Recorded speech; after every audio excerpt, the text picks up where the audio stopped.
Hello दोस्तों, आप सभी को हमारे इस आदि जीके में बहुत बहुत स्वागत है।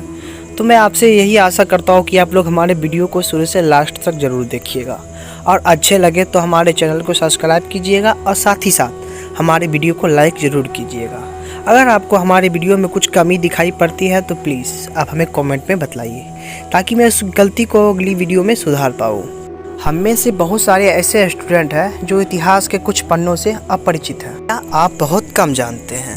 अगर आप बहुत कम जानते हैं तो कृपया हमारे साथ बने रहें, क्योंकि इस वीडियो के माध्यम से हम आपको मध्यकालीन भारत के बारे में संपूर्ण जानकारी बड़ी ही आसानी से प्राप्त करा सकते हैं। तो मैं आपसे बस यही अनुरोध करूँगा कि आप लोग हमारे वीडियो को शुरू से लास्ट तक ज़रूर देखिएगा। तो हम चलते हैं आज के टॉपिक मध्यकालीन भारत के बारे में चर्चा करते हैं। अगर आपको प्राचीन भारत के बारे में जाननी हो तो पीछे हम वीडियो कुछ अपलोड कर चुके हैं, आप पीछे जाके देख सकते हैं। तो चलते हैं दोस्तों, हम मध्यकालीन भारत के छोटे बड़े पॉइंटों को पढ़ते हुए आगे चलते हैं।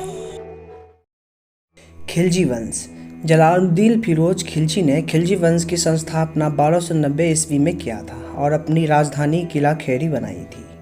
जलालुद्दीन खिलजी की हत्या 1296 ईस्वी में उसका भतीजा एवं दामाद अलाउद्दीन खिलजी ने करामनिकपुर में कर दी थी। 22 अक्टूबर 1996 ईस्वी में अलाउद्दीन खिलजी दिल्ली का सुल्तान बना। अलाउद्दीन खिलजी का बचपन का नाम अली तथा गुरुश्राप था। अलाउद्दीन ने सेना को नगद वेतन देने एवं अस्थायी सेना की नींव रखी। अलाउद्दीन खिलजी ने घोड़ा दागने एवं सैनिक का हुलिया नोट करने की प्रथा भी अलाउद्दीन खिलजी ने ही प्रारंभ की थी। अलाउद्दीन खिलजी ने कठोर बाजार नियंत्रण प्रणाली आरंभ किया था। तौल अथवा बंटवारे में गड़बड़ी करने वाले को उतना मांस काट लिया जाता। अलाउद्दीन खिलजी अपना एक अलग धर्म चाहते थे, लेकिन मुस्लिम धार्मिक गुरु के कहने पर वह यह विचार को छोड़ दिया। अलाउद्दीन का दक्षिण के अभियान नेतृत्वकर्ता मलिक काफूर था, जो कि एक हिजड़ा था।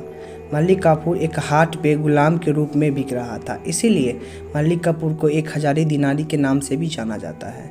गुजरात के शासक अलाउद्दीन को उपहार के स्वरूप में मलिक काफूर को दिया था। मलिक काफूर अलाउद्दीन का वफादार बन गया और कई सारे दक्षिण के राज्य जीतकर उन्हें उपहार में प्रदान किया था। जमेयत खाना मस्जिद, अलाई दरवाज़ा, सिरी का किला, हजार खंबा महल का निर्माण अलाउद्दीन खिलजी के काल में ही हुआ था। देवी अधिकार के सिद्धांत को अलाउद्दीन खिलजी ने ही चलाया था। सिकंदर ए शाही की उपाधि से स्वयं को अलाउद्दीन खिलजी ने संबोधित किया था। अलाउद्दीन खिलजी ने मलिक काफूर को दीवाने ए रियासत नियुक्त किया था। अलाउद्दीन द्वारा नियुक्त परवाना नाविक नामक अधिकार वस्तुओं को परमिट जारी करता था। सहना ए मंडी, यहाँ खाद्यों को बिक्री हेतु लाया जाता था।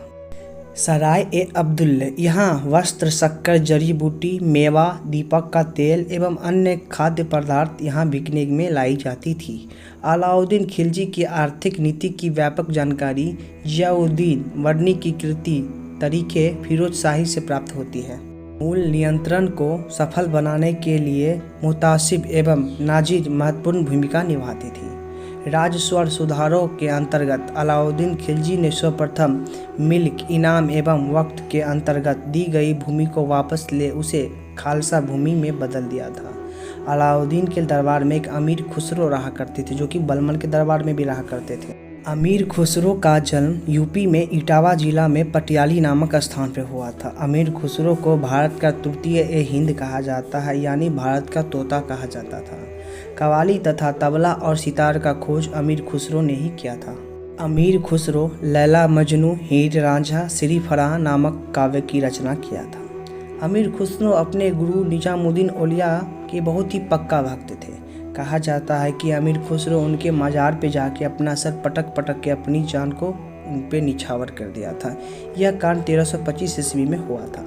अलाउद्दीन खिलजी की मृत्यु 5 जनवरी 1316 ईस्वी को हो गई थी। अलाउद्दीन खिलजी की मृत्यु 1316 ईस्वी के बाद कुतुबुद्दीन मुबारक खां राजगद्दी पे आया। कुतुबुद्दीन मुबारक खां को नग्न स्त्री पुरुष का संगत बहुत ही पसंद था। मुबारक खिलजी कभी कभी स्त्रियों के वस्त्र पहन के दरबार में आ जाया करते थे। वर्णी के अनुसार कभी कभी खिलजी नग्न होकर दरबारियों में नाचा और दौड़ा करते थे। कुतुबुद्दीन मुबारक खां ने खलीफा की उपाधि धारण की थी। मुबारक के वजीर खुसरो खां ने 15 अप्रैल 1320 ईस्वी को इनकी हत्या कर दिया और स्वयं राजगद्दी पर अधिकार कर लिया था। खुसरो खां ने पैगंबर के सेनापति की उपाधि धारण की थी। खिलजी वंश का कार्यकाल मात्र 1320 ईस्वी तक ही चला था। खिलजी वंश का कार्यकाल मात्र 1320 ईस्वी तक ही चला था। खिलजी वंश का कार्यकाल 1290 ईस्वी से लेकर 1320 ईस्वी तक ही चला था।